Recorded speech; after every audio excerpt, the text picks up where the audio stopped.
I've low-key known my son is gay for decades, but we've never formally talked about it, and now I'm desperate to tell him I love him no matter what, but I'm terrified that I waited too long.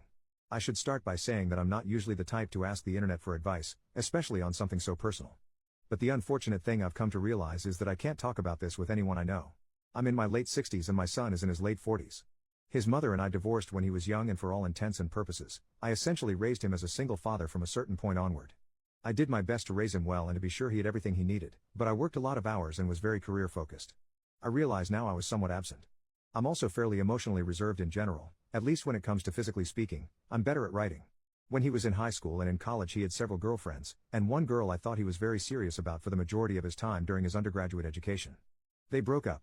After that he never brought home any more girls or talked about any, and he moved away to attend medical school, and we stopped talking as much as we had previously. I remember very distinctly one time while he was visiting on a break from school I was worried about him and I had asked if he was on drugs. He just looked physically ill and in a poor state. He assured me it was stress from school and he would be fine. But I remember this clearly because this visit home was when I first started to think he could be gay. Now the thing is, my son has never told me that he is gay even to this day, but it has become an unspoken acknowledgement between us. He has a roommate, that's how we mutually refer to him, and he's had the same friend for a long time. Sometimes I will ask about him, but the answers are always short, basically that he's doing well. I think I know maybe 5 things about his friend after some almost 20 years, maybe longer. We speak on the phone occasionally as we live far away, and this is something we never discuss much if at all. Recently I've been doing a lot of thinking. I think I'm a poor father. Somewhere down the line I taught my son that we can't speak about who he is. I'll admit I'm not the most versed in this kind of lifestyle thing, but I don't want to be shut out from his life. I want to tell him that whatever this is he's perfectly fine in my book and I love him. I want to know him and his friend, but I don't know how to tell him or what to say. I'm not sure if I should say boyfriend, as again, he's never said anything to me about being gay. I've just pieced it together over time, so I'm not sure if that's what I should say. Should I just spontaneously bring this up with him? There never seems to be a good time to say what I'm thinking, and the topic seems too serious to send an email or very long text message. I'm not sure if a written mode of communication would be too informal or make it seem that I don't care. At that, I'm not sure where we should go from there.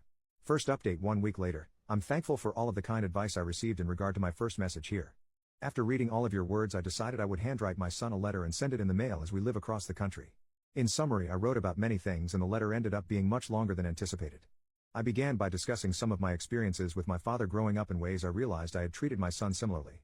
I had wanted to do better than my father, who had moments where he could be cruel, but I failed to realize that being too reserved was also a problem, and I leaned too far in that direction. After his mother left, I was depressed and I didn't deal with that as well as I should have. I apologized for being absent at work and for being emotionally unavailable at times when he would have needed me the most. I mentioned I'd like to change that in the future, but it's still something that's hard for me to do, and I understand he may need his own space. Then I wrote about how even though I probably don't show it well, I do love him with my entire being. There's nothing he could do or be that can change that, and I'm proud of him for many things. I wrote that by extension I love whoever he loves, and his chosen family is family to me as well. All said and done, the letter was several pages long. Then I mailed it, and it was incredibly hard to wait. I decided to text him to let him know I had sent him a letter, as we don't typically write, and it seemed like something that warranted some warning in advance of its arrival so he wouldn't be entirely caught off guard by it. Then eventually, he sent me a text that he would like to call me at the end of the day. We spoke about everything in the letter. I learned that he had believed I viewed him as a burden, which was disheartening to me as I had always wanted to be a father since I was young, and I never saw him as being a burden, which I told him. We discussed his mother and the plethora of feelings surrounding her. This was a hard topic for me as I still have many unresolved feelings here, but I realized because of this I never explained to him everything that happened. I also learned that he was afraid to disappoint me, and that he had put a lot of effort into his career to make me proud of him, as he felt this was the way to impress me and that it would make up for his defects.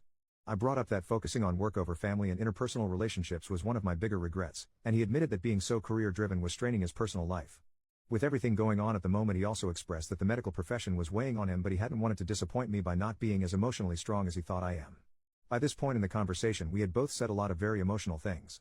He brought up that he felt it was hard to talk to me because I don't make it clear what I'm thinking, and so he felt it was always easier to only discuss work or accomplishments with me and nothing personal. He felt it was easier to let his relationship be an unspoken understanding between us, as he felt I would be uncomfortable to know anything more.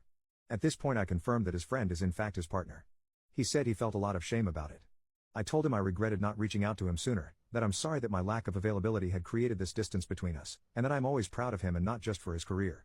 We ended the conversation by discussing seeing each other in person, as it has been almost 10 years since we've actually seen each other. I expressed that I would like to fly out to visit him and his partner if he would feel comfortable. I now have a plane ticket for early next month, a date which is quickly approaching. I am glad for all of the encouragement I received from this website. I have nothing but gratitude for all of your kind words. Once again I am asking for a little advice. I have never met his partner in person, nor have I ever spoken to him. He has been with my son for 2 decades at this point and likely knows my son better than I do. I would like to make a good impression with him. However, I don't know any gay couples, aside from them, and as was thankfully pointed out in my previous post here, I am not aware of all the proper ways to describe things as I incorrectly use the term lifestyle. I would like to be invited into their lives, so I wish to avoid offending either of them. Are there any suggestions of common things I should avoid saying to them? Perhaps I'm just nervous because this is coming up soon and I haven't seen my son in so long. Typing some of this out was helpful in and of itself. Second update. Hello wonderful individuals of the internet. Almost half a year ago I posted here about reconnecting with my estranged gay son, and I received the encouragement I needed to push me to do what I knew was the correct thing in my heart. Due to the contents of that letter and an ensuing phone call, my son invited me to fly out to see him and meet his partner of over 20 years. This was a terribly worrying time for me as I felt the ice was thin and I feared saying or doing the wrong thing would ruin what little connection we had forged. I went to visit them in early June and I am incredibly overjoyed to say that everything went very well. While there I had several emotionally tough conversations with my son, but I tried to listen from a place of wanting to understand and accepting that I have not always been the best father. While at times I felt incredibly hurt by what he had to say, it was mostly because I felt defensive and upset with myself that I had caused him to feel this way. I wasn't always sure how to respond, but it seemed that verbalizing that I felt this way and that I would need time to give him a proper and reasoned response to some of his comments, rather than a defensive one, was the right thing to do. I would then reflect on my own and give him the response he deserved from me. While there I also had a discussion with his partner, and I am glad that this man has been in my son's life. He is a truly good man, and he did say that he was cautious of me because of the past, but that he hoped we could all move forward from it. I also learned on this trip that they are foster parents and have also adopted 2 beautiful children. I did not meet them on this first trip. My son was worried that having kept this information from me would cause me to become upset, and I was sad to have put myself in a situation where I wasn't involved. But ultimately I can only feel tremendously happy. Soon after that trip I flew out to visit them again after we had all recovered from the first trip. And soon after that I flew out a third time. I am relieved to say that after those first trips it is almost as though there was never any time we were apart, and we have been talking every day. I have felt so much joy over being accepted back by my son, and for being accepted by his partner, and I am now working on selling my home and moving across the country to be nearer to them and my young grandchildren. This is a move they have welcomed and even suggested to me first.